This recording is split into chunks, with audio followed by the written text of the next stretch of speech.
This is Business and Economy Network. Hello viewers, welcome once again to another interesting edition of your program, our program Business and Economic Network. My name is Ohioze Edna. Today we'll be doing something different from what we do every day. We'll be talking about the industry report. Today we have 4 notable Nigerians who will be educating us on the level of infrastructure and building collapse. Please don't go anywhere, stay tuned.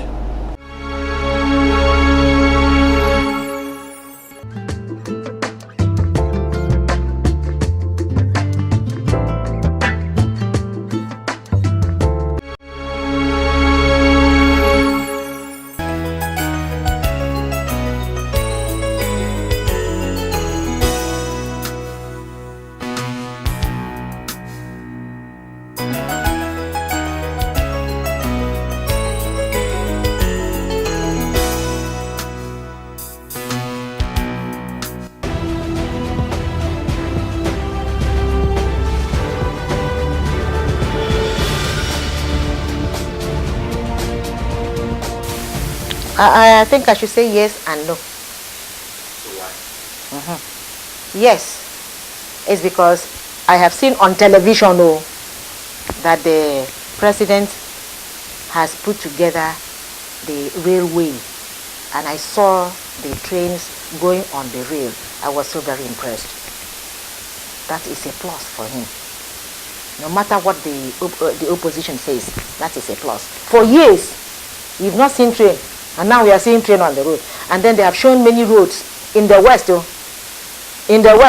that he's doing for them. So what I'm saying now is come and do roads in Ibno. Abi, come and do roads in Ibno. Leave west. Come and do roads in Ibno where they take this oil from. Ibno is one community that is very, very necessary to Nigeria. And even, let me say, to Nigeria, or not Akwa Ibom State only. I wish they could know that without Ibno, Nigeria is nowhere. I'm telling you, because of the oil. And look at, this is the golden bird that lays the egg. Then why don't you treat them well? We have the longest coastline in Nigeria, in West Africa, not Nigeria. Why can't you treat these people well? You see, the quantity of oil that is taken from Ibno on monthly basis is what is feeding Nigeria. Let me tell you that. And then the repercussion of this oil. Look at the oil spill. If you go there, you will notice that we don't have water to drink. That is why I told my councillors, please, in whatever project you are doing in your wards, make sure you put water.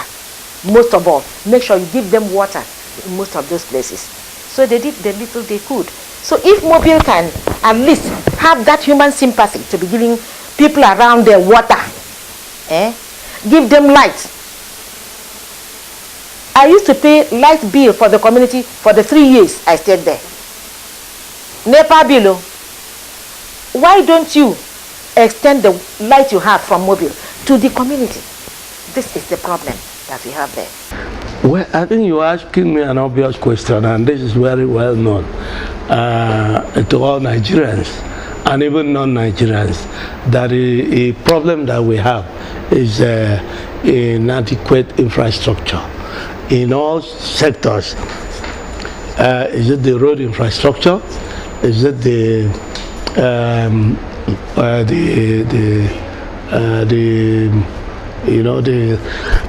electricity, power infrastructure?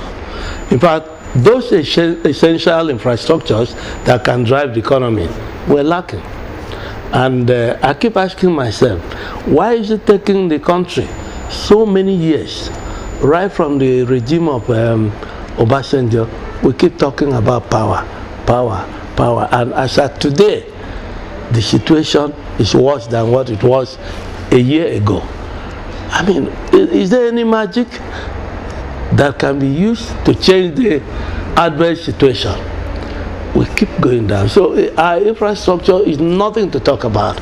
I do know that the current federal government is talking of improvement in the infrastructure, road infrastructure, by way of bringing in improvement or re-entering the railway system. Fine, if that can be done. If that can be done. They have started it off, but we cannot really say where they are now and where they will be in the next 2 years, because it's not just enough to say you've invested in this train, rail infrastructure. What is happening? Are you making progress in that area? And for the roads, as much as I do, that is an area of problem for us. We're having a lot of problem in that sector. As well as I do that our roads are nothing to talk about.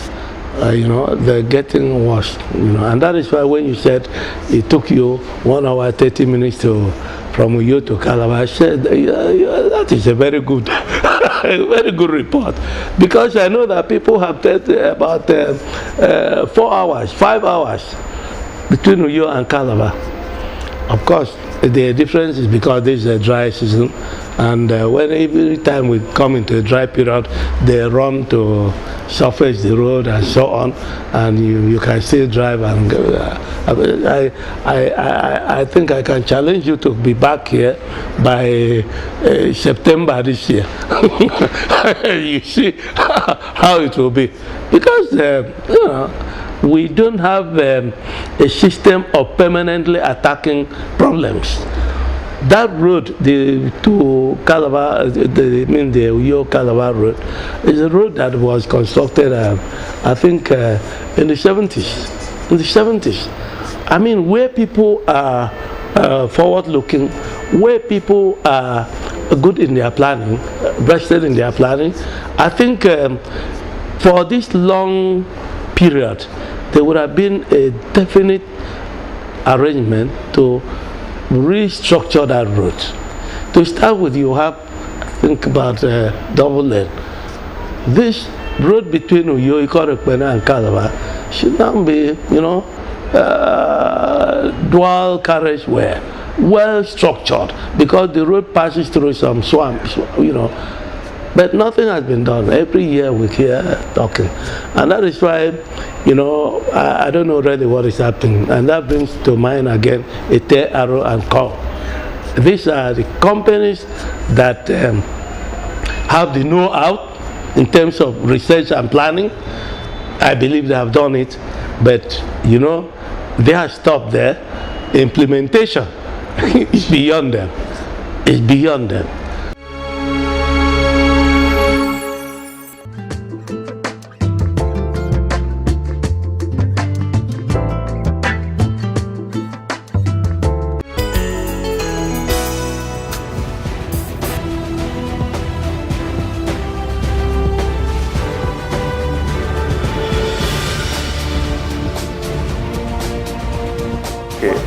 I think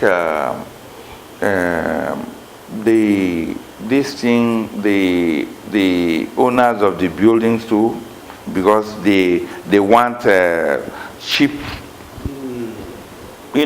job and so on. They too must be blamed. The failure is getting too much in this country. It's getting too much. Current is there. Current is trying a lot, but then they can't go round every place. Registered engineers, Current has said, don't give your job to any somebody that is not registered. If a registered engineer does that, his building collapses. Of course, he knows. What to do. He will lose his this thing. And again, there are some jobs that need full-time supervision. They don't allow it because of the money they will pay. Penny wise, pound foolish. Until we change our mindset about things like this, we may still be having problems. But let me hasten to say that failure is not always a bad thing. It is from failure we learn, and success builds up. Yes, It concerns, I'm very worried about the frequent collapse of buildings. And when you look at all the ones that have collapsed, none of them have been designed by professionals. Yes, remember 2 days ago, on Sunday, we went, the architects, the Nigerian Institute of Architects, the River State branch, we were having a dinner, annual dinner, and they went to a place that they hired a hall. And I was the chairman, and the first thing I did was to tell them, I said, "Look, architects, I'm really surprised that you are bringing me here to hold a dinner. This building that I'm not even sure is safe, because when I entered, the number of columns I saw in the hall, I said, this cannot be designed by an architect. The staircase going up, and there's only one staircase. You can only one person at a time. 2 people cannot pass. I said, God forbid if there's any emergency here now, we are all gone. So that is the problem. That is the problem we have in this country. People have money, they don't want to go to professionals, and that is what we call penny wise, pound foolish. Because at the end of the day, they don't even know that when you get an architect to design and an engineer to design the structures for you, even though you are going to pay the fee, the costs of construction plus the fee is less than you are hiring a quack. Because the quack can give you, instead of putting maybe 3 tons of steel, he will put 5 tons of steel. And I'll tell you, it's more dangerous to over-design than under-design. Some of those buildings that have collapsed can collapse because of over-designing. When you put too much steel in a story building, the day you collapse like a pack of cards. There will be no sign of deflection, no. But if it's under-designing, you will see deflection. Because over-designing, it will just collapse without any warning. So some of them, as a result of that. And of course, some also, because you don't have engineers or architects at the site. Quality of concrete matters a lot. It matters a lot. Besides the steel, the number of, like we're talking about steel now. Now we go to concrete. The quality of concrete, you see them, because you go to a site where you don't have a professional, ask them, what is the mix of this concrete? Is it 124 or 136? Or they don't know. All they know is put this many bags of this, how many bags of this, and so you, like the one building that collapsed here some years back, when we went to site, you could just use your hand and do the concrete like this, which means there was so much sand than cement. And you also talk about the quality of cement. Of course, it's very worrisome, because if we don't regulate the standard of production, then we'll be in trouble. We may have more buildings collapsing, because some of this cement, which if it is not the actual cement, it can deteriorate with time. And the danger also we have in the riverine area, in the saltwater area, like in my place now. The sand we have in my place, you should not, for any reason, use it to cast concrete, to mix concrete, because it contains some level of salt. We can't use our water because there is salt in the water. You can't use sand because there is salt in the sand. But some people can try to mix the sand with the sharp sand, because we don't have sharp sand. All our sand is silk sand. We can only use it to fill, like particularly for road. Even the road, after filling the road, you now have to put sharp sand on it before you stabilize it, before you do the road. So quality of material contributes to this collapse of buildings.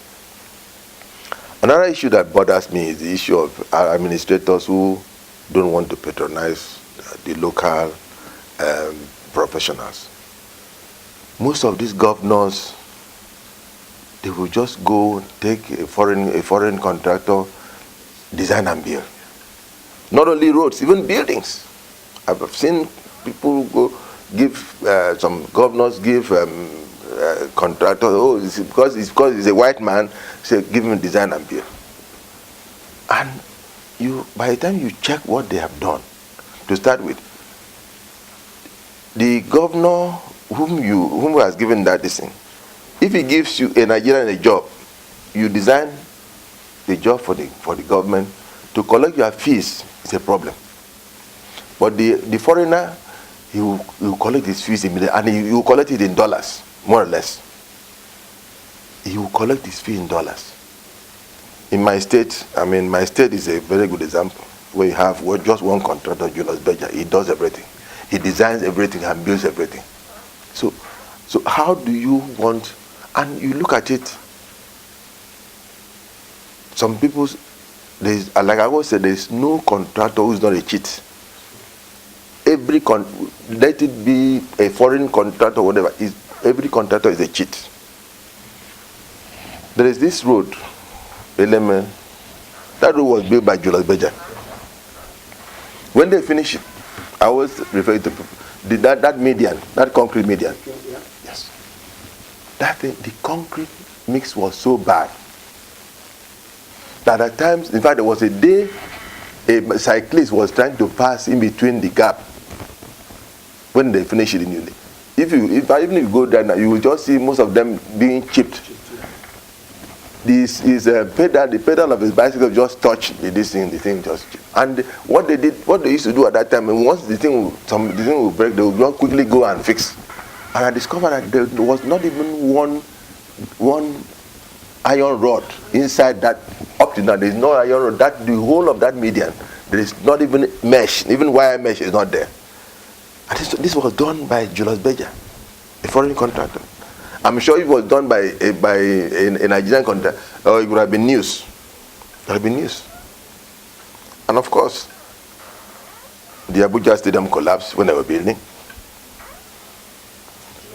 The flyover in Lagos, that collapsed. But I tell people that, look, Nigerians, we have the brain on that. Administrators are not encouraging us. When shall we develop? You know, a country where you have the bulk of the money is on capital projects. Like my governor brags, I'm the only state who spends 80% of my budget on capital projects. Who are those doing the capital projects? Foreign companies. And in my state, the poverty walks on the streets because people cannot put food on their table because they are not empowered. People are not given opportunity. There is no way this country will develop if the people at the helm of affairs don't give Nigerians a chance, opportunity to develop. All Nigerian needs is an opportunity. An opportunity. There is no building here. Like you go to Dubai, see all those buildings. We can design those buildings. We can design better things. The problem here is an architect designs, you design, you say, oh, cost, and then you go and design. You just have to design what they will. Oh, okay, this is okay. But of course, you go to Dubai, anything you sketch, they will tell you, let it work. And of course, there's nothing that it cannot work. The engineer is there, the architect is there. That is why you see Dubai that way. But here, we are not given opportunity. The Nigerian professionals need opportunity from the administrator, from various governments. Like I tell people that if Nigeria does not close its doors to foreigners and develop inward, we will never develop. And the economy will never grow.